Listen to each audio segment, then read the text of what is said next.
Kenapa dalam kitab Injil masih Tuhan perintahkan kita untuk meninggalkan dosa? Padahal kan sudah ada juru selamat, sudah ada penebus. Tentu saudara pernah bertanya-tanya dalam hati saudara. Penyebabnya ialah karena sifat dosa ini merusak.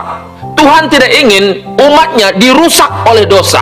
Itu sebabnya kenapa Tuhan melarang kita untuk melakukan dosa. Tujuannya ialah supaya kita hidup sehat-sehat, hidup dalam keadaan penuh damai sejahtera, dan mati masuk surga. Amin. Kita baca dulu kebenaran firman Tuhan di dalam Injil Yohanes pasal 3 ayat yang keempat.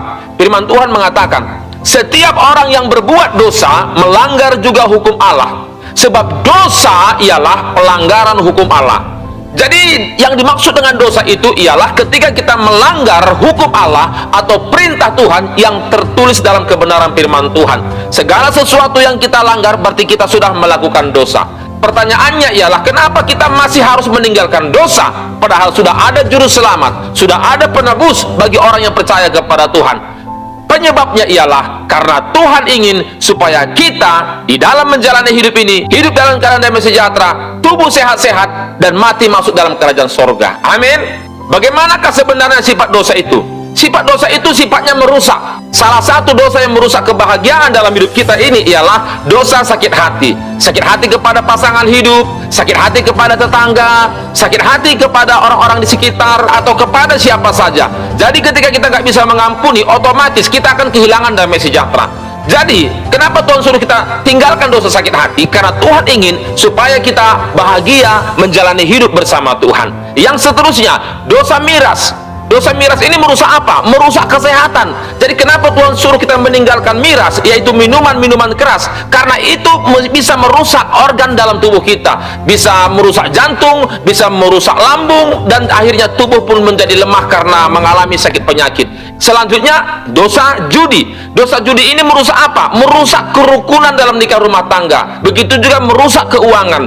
Jadi kenapa Tuhan suruh tinggalkan judi? Karena Tuhan ingin supaya rumah tangga kita harmonis setelah kita meninggalkan judi itu. Karena itu merusak pemasukan dalam rumah tangga. Tadinya dia bekerja hanya gajinya pas-pasan, akhirnya berjudi, kalah judi, ya hancurlah rumah tangganya. Dan akhirnya terjadilah percekcokan dan pertengkaran dalam nikah rumah tangga. Makanya Tuhan suruh kita untuk meninggalkan dosa judi.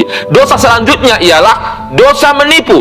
Jadi kenapa Tuhan suruh kita meninggalkan dosa penipuan? Karena ini merusak hubungan dengan sesama. Makanya kalau kita menipu seseorang, tadinya kita harmonis hubungan, karena kita menipu mereka, akhirnya hubungan pun menjadi terputus. Otomatis kita tidak akan ada lagi komunikasi dengan mereka. Amin. Selanjutnya ialah dosa korupsi. Dosa korupsi ini mencuri apa? Mencuri damai sejahtera. Karena takut suatu saat nanti terbongkar kasus korupsinya. Makanya hilang damai sejahtera. Aduh, kapan ini ketahuan? Kapan ini ketahuan? Jadi supaya kita ada damai sejahtera, Tuhan larang kita untuk korupsi. Selanjutnya dosa perdukunan. Dosa perdukunan ini merusak apa? Merusak hubungan dengan Tuhan. Jadi kalau kita berdukun, otomatis hubungan dengan Tuhan menjadi terputus, sehingga doa-doa kita nggak didengar oleh Tuhan. Sehingga masalah kita pun Tuhan nggak mau campur tangan untuk membela persoalan kita. Makanya Tuhan suruh kita jangan berdukun. Kalau ada masalah, berdoa, minta pertolongan kepada Tuhan. Amin.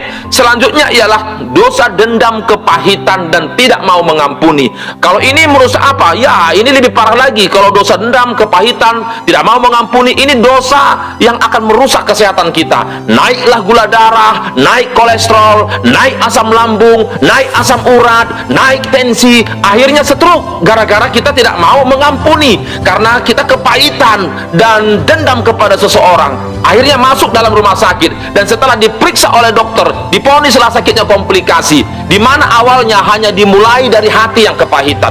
Makanya jangan mau kepahitan, karena itu bisa menyebabkan tubuh saudara melemah dan akhirnya mengalami sakit penyakit. Selanjutnya ialah dosa selingkuh. Dosa selingkuh ini merusak kebahagiaan dalam rumah tangga. Makanya Tuhan larang kita untuk selingkuh supaya bahagia rumah tangga. Kalau kita selingkuh, otomatis kita nggak bahagia. Hubungan sama istri pun nggak harmonis. Hubungan dalam keluarga pun tidak harmonis. Makanya Tuhan inginkan kita jangan selingkuh supaya rumah tangga itu harmonis dan bahagia kita menjalani hari-hari yang kita jalani.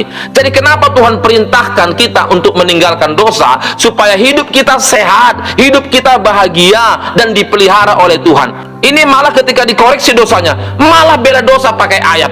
Nanti ketika sudah ada masalah karena dosanya itu, barulah mereka nangis-nangis minta ampun sama Tuhan. Oke lah Tuhan ampuni. Masalahnya kan Anda sudah kena stroke. Apakah ketika dosa diampuni, stroke-nya langsung sembuh? Ya tidak kan? Makanya sebelum saudara mengalami hal ini, bertobat mulai dari sekarang. Supaya hidup kita sehat-sehat, dipelihara oleh Tuhan, dan mati masuk surga. Amin.